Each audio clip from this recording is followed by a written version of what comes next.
Today, we will be performing our first powered landing with the contract Explore the Moon. This contract will have us putting our first Kerbal down onto the surface of another world. We will not only be looking at how to descend to the surface safely using nothing but our rocket motors, but also how to design a vessel that we know will have enough fuel to easily get the job done. Let's get started. So let's take a look at our active contracts. Our first one here is Explore the Moon. And our objective is we have enough data on the moon to attempt a landing, or we could stage one. It's up to you. And we get our payout, science, and reputation. Now, one thing to notice is there's no requirement for this to be crewed. So if you want to make this a probe for this particular contract, you certainly can do that. But this is not the only contract we have. We also have plant the flag on the moon, and the objectives, well, plant a flag on the moon. And you can see the payout for this one is significantly more, especially on the reputation front, because, well, to plant the flag, that does mean you need to have boots on the ground. So we will be putting a Kerbal down there on the surface, and to complete our contracts we will be completing, I also have science data from the surface of the moon. Yeah, you always like to get these that can work together. Transmit or recover scientific data from the surface of the moon. We're going to be there, so clearly we're going to be collecting some science. So that's going to be another easy one to do. Now, before we get going, there's one thing I do want to do around the KSC, and it has to do with research and development. I'm not going to unlock any more tech because I've already introduced these vessels to you last episode, and I just want to use the same ones. But if I right-click on Research and Development, this is still a Tier 1 Research and Development. It costs 451,000 KERBAL. Yeah, this is the most expensive upgrade, is upgrading the R&D Center, but it is well worth it. Number one is our research science limit goes from 100 to 500, so you have the ability to unlock nodes further down the tech tree, and we'll certainly be doing that once we get our science back. We're already at 447 science, and we're going to get a lot more from this mission. But what I really want to upgrade it for is that you can see here it says Kerbal's EVAs can collect surface samples. Surface sample is another kind of science that Kerbals can collect when they're on the surface of bodies. We're going to be on the surface of moon. By the way, the surface of Kerbal counts for this as well. So I definitely want to do that. So we're going to be upgrading the R&D Center. But before we get going, though you did briefly get a glimpse of the lander last episode, what I didn't show you was the build. So let's do that now. Now, there are many ways to design a moon mission, but the rendezvous contract from last episode pushed me towards doing this in two separate launches. A command vessel, which you saw last episode, and a separate launch for the lander, which we will be designing momentarily. If you want to see other ways to perform this mission, I do have another video that details 3 more approaches to performing a moon landing.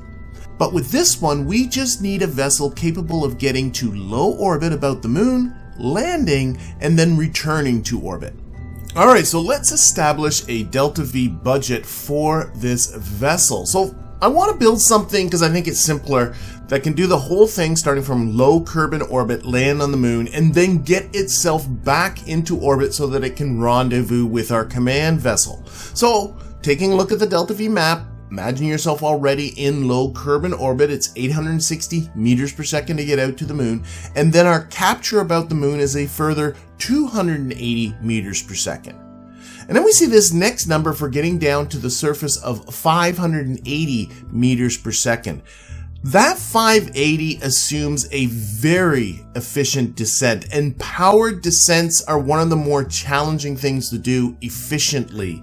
I myself, personally, when I play the game, I add 25% to this number. I'm going to, for this tutorial, add 50% to this number, so our landing, I'm budgeting 870 meters per second. So now we're down there on the surface, we do what we need to do, and then we're going to get ourselves back into low orbit about the moon. Technically, that should be another 580 meters per second, but I'm going to add 25% on that, budget 725 meters per second, and if we add this all up, that comes out to be a total of 2,735 meters per second, and that's all we're going to need, because remember, we're going to then dock with a command vessel, and that command vessel is going to take us back. Alright, so let's get started with the build, and we're going to start with a new part here, the Mark 1 lander can. It holds one Kerbal, just like the Mark 1 command pod, but the big advantage of it is that it's just lighter than the command pod is, but not particularly designed for going through the atmosphere. Now, we're going to need to science this up a little bit, so we're going to go over to our science tab, grab some familiar science. We're going to get ourselves a materials bay. We're also going to, and I'll just temporarily stick them on the back, a GU, a thermometer, and a barometer right there. Okay, so that is pretty much it for our science. But since this is only going to hold one Kerbal, we're going to send a scientist down, which means that the scientist will not have piloting skills. So to give our scientist at least something, we're going to take our Octo probe core, we're going to stick that up the top. That looks a little bit funky like that, so I'm going to go into structural. We have the FL-85 adapter, put that on top, and in fact now I'm going to take advantage of this. I'm going to stick this up here like that. That looks okay. We're going to put a thermometer on this side, barometer on this side. This thing is also going to need to do some docking, so we're going to put on the top a Clampetron Junior, holding the Alt key so it snaps to that node. There we go. That's starting to look all right. Let's start thinking about electricity. It's not going to need a lot just for transmitting, so let's get ourselves, I think 4 of these Z100 batteries should do just fine. I'm going to stick them down here like so. We might tweak that a little bit soon. And speaking of transmitting, a single Communitron 16 is perfectly fine for transmitting from the surface of the moon, should we want to do that. And I'm just going to hold the shift key and press W to extend that down. That looks okay. Let's retract that. Alright, and then finally solar generation. You gotta imagine this thing's not gonna just be in space, but also sitting on the surface. So I'm gonna split the difference and put some solar panels on an angle up here at the top. So we're gonna go to electrical, grab our Oxstat solar panels. 4 of them should most certainly suffice. So we'll put that on 4-way symmetry. And then we're gonna take that and we're going to rotate them outwards. And then we're going to grab our move tool. Let's put it on local. We're gonna come out a little bit away, a little bit down, a little bit in. Play with this. So they sort of look like they have some support. I hate it when things are just kind of floating in the air, but it, see what that's like? That sort of looks like it, you know, there's some support under there. Okay, so there we go. I think our science and electricity is taken care of. Now let's think about propulsion. Remember, we need that 2,735 meters per second, and I'm setting that as a minimum. And what I found worked for me is if I go into the fuel tanks, I grab one FL-T100 fuel tank, put that down there on the bottom, and then I grabbed 4 of these little baguettes. These are a radial part, and I'm going to let's put the snap on 4 of them like that, and we'll do a little bit of tweaking, so we'll sneak them in a little bit. I could have more easily put on more tanks on the bottom instead of putting on the baguettes, but then this thing starts to get rather tall, and I found that you know, it was getting kind of tall on me, and tall landers have a propensity more likely to fall over, so I thought putting on the radial baguettes was a better idea. And I really wanted to just use the single spark engine down here on the bottom, but I found when I put that on there, let's make sure this is on vacuum, although it gave me a fair amount of delta V, not quite what we needed, but the thrust to weight ratio is only 0.67. Now, to be honest, you're on the moon, and if you go over here to body and switch this over to the moon, our thrust to weight on the moon is 4.05. As long as this is over 1, and clearly it's significantly over 1, the landing should be doable, but I thought this being a tutorial, I want to have more thrust than what I really technically need, so I decided not to use the spark. If you want to use the spark engine and keep the mass of this whole thing down, go right ahead. But I went with the more familiar LV-909 Terrier engine to give me, let's switch this back to Kerbal, a significant thrust to weight ratio. Fortunately, that does give me a knock on the Delta V because the engine is just heavier. So what I need to do is put on some more of these baguettes. I just grab them and put on another 4 and snuck them up to here. And now you can see I'm well over the 2000 that I need. I still got to put on some more stuff. We've got landing gear and some lights to put on, but we're clearly going to make our Delta V budget without too much of a problem and still have a significant thrust to weight ratio. Now, I don't quite like the way all these baguettes are working, so what I'm going to do is I'm just going to kind of tuck them in here a little bit. You want everything to be a little bit compact. Doesn't matter the clipping, this is sort of more of an aesthetic choice, but I think that's looking okay there. Let's put on some landing gear. We're definitely going to need that, and we have the LT-05 micro landing strut. We're going to put on 4 of them. Snap back on right about there. You want to make sure with your landing gear that they are comfortably below the bell of this engine. They do have shock absorbers in them, so they do sag a little bit when they're sitting on the ground.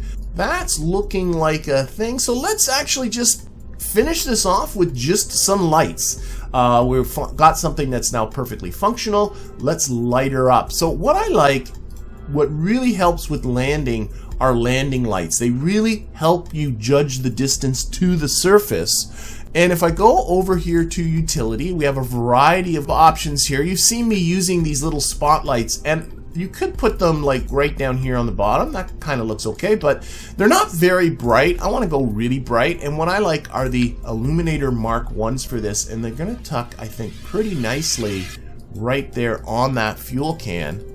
That looks pretty good, I think. Yeah, I think I'm just going to leave them just exactly like that. And then what I like to do is get into the action groups, because these lights are only for landing. So what we're going to do is go over to the light action group. We're going to remove the illuminators from the light action group. We're going to go to the gear action group. This is what happens when you extend your landing gear. You can already see the landing gear are in there, but what I'm going to do is click on the lights and put the toggle the light into there. So now these lights will turn on and off when I raise and lower the landing gear. Okay, more lights. Of course, added in lots of lights so that it would look good, especially when it is on the dark side of planets. And in the end, so we got a lander here, a final Delta V of 2,770 meters per second, thrust to weight ratio on Kerbal of 1.29. That will comfortably allow us to land. As for the booster, well, I just used the same booster that I designed last episode. The only thing I had to change was the fairing. It was going to serve this thing adequately, so why not just do it again? And, well, all that's left now is to launch and get out there. And just to remind people, the plan is to place this uncrewed in orbit about the moon and then bring our Kerbals over in a separate vehicle.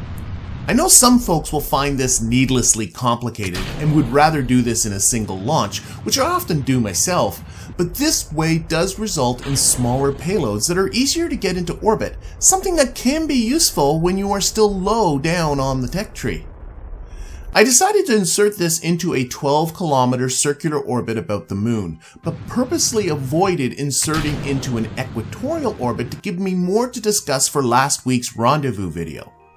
And while we watch this insertion, I'll take this opportunity to welcome aboard my most recent YouTube members and Patreon patrons. Welcome aboard Jason Lanny and Ben Hansen. Your support, along with the support of all of my members and patrons, is, as always, greatly appreciated. With the lander now inserted, it was time to bring over our Kerbals. As this is a carbon copy of last week's mission, we'll spend even less time with this and cut straight to docking the two vessels together. I've been docking by arranging my docking ports either onto the north or onto the south vector. I find that's a fun way to do it, but as been coming up in the comments, another way to do it, and you can choose which way you like it, is to simply aim at your target like this. Now what we're going to need to do, so I'm going to get this on the target icon. I'm also going to select this docking port. We're going to control from here, and then I'm going to pin it. And then I'm going to switch over to the other vessel. We're going to select its docking port. We're going to also control from here, but then we're going to go over to this docking port. Remember, this docking port is the docking port on our active vessel. We're going to set that as a target. And now we get another target icon on this nav ball that we can aim our... the SAS is off. There we go. We can aim our lander at right onto that target icon. And now the two docking ports are more or less aimed right at each other. Let's pop back to our active vehicle. Put that again right onto here. In fact, actually, I should set this. Remember, this one now is our target's docking port. Set that as a target. It didn't make much of a difference. And we can still use RCS to sort of laterally move the prograde vector right onto the target. Just like so. But now we're aimed pretty much right at it. These two are coming right at each other. So this is an alternate way to do it, often I think referred to as the Matt Lone method.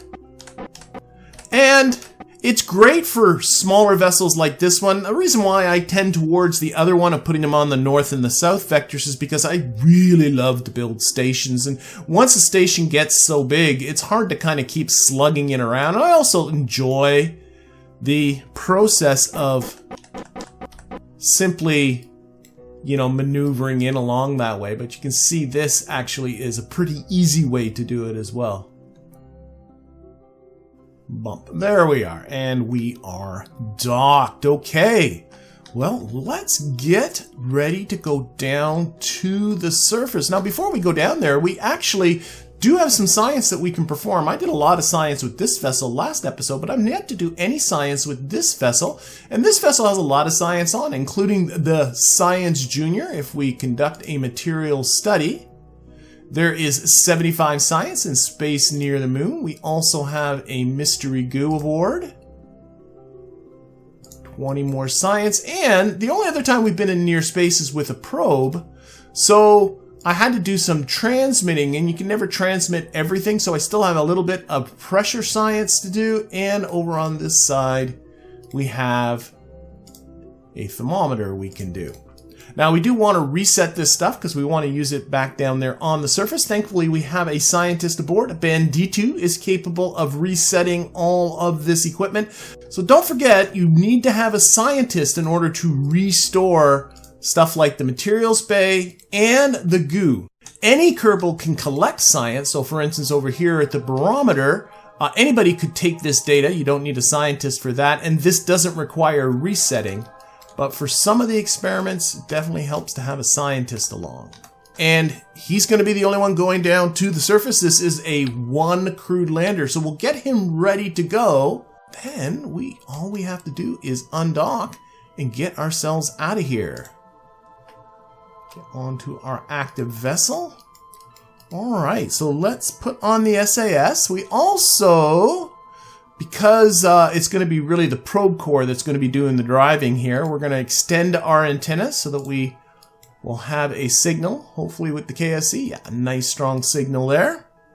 And let's start thinking about getting ourselves a landing spot. So, a couple of tips when it comes to picking your landing spot. Number one, land somewhere that you've not landed before, or specifically in a biome that you've not landed in before, because that, of course, is more science. This is being our first moon landing. We can land anywhere on that front. You also want to land on the day side. It's much, much easier to land in the daylight than it is to land in the night. Notice, though, that the day side happens to be the far side, which means we will not have, in fact, we've already lost our, oh no, it's picking it up through a relay. There is some junky relay hanging around somewhere. But we may not have a connection. That's okay. We still actually have the probe body functionality, specifically the SAS, even without a connection As long as we have a Kerbal on board, that's all that matters. It just means we can't do any transmitting and the like, but that's okay. And then the last thing you want to do is pick a spot that looks relatively flat. So you want to kind of look here, you know, these rocky bodies can be pretty hilly. Like, it's really tempting to want to land in this big old crater here, but where our orbit comes across, that looks pretty slopey. So where I chose to go is I'm noticing that my trajectory is coming right over this dark crater here. And these dark craters are middling craters. So I'm going to take advantage of that and put the lander right down inside this crater right here. And that will give us an opportunity to practice some more precise landing rather than just landing anywhere that we want. So what I like to do, basically, typically it's this. The steeper you come down, the more wiggle room you have, but the less efficient your landing is. Now, this craft has a ton of delta V, 2,201 meters per second of delta V. It's going to have no trouble doing a landing and getting itself back up. So I'm not going to worry too much about efficiency. If you want an efficient descent, and you need to come in really, really shallow and then save that last burn right for the end. We're not going to be doing that. We're going to be doing this, well, I think in the more easy way, but not in a recklessly fuel expensive way, I think. So what I'm going to do is I'm going to take, this is where I want to land.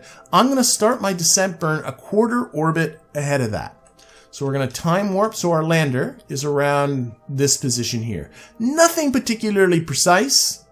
Again, if you start the burn earlier, then you'll be coming in shallower, and that makes things more efficient. If you start the burn later, you'll be coming in steeper, and that makes it safer. So it's all depends on what you want to do. That's looking pretty good to me. So we're going to put this onto the retrograde vector, which is right there. No locking to. Unfortunately, that's the probe body that I have. We're going to make sure we're not going to drive ourselves into our command vessel. There it is up there, so that's good. Okay, and then we're going to look at it from here, and we're just going to do very short burn, not a lot of throttle. We're just watching this trajectory, and specifically what we're watching is the altitude above our landing spot. We want to have a little bit of altitude here. We also want to make sure this trajectory doesn't intersect any terrain on the way there. So that's looking pretty good. Maybe a little bit more. Sure. There we go. And that gives us a healthy amount of altitude above our landing spot. That will make things easier, if just a little bit less efficient, but that's okay.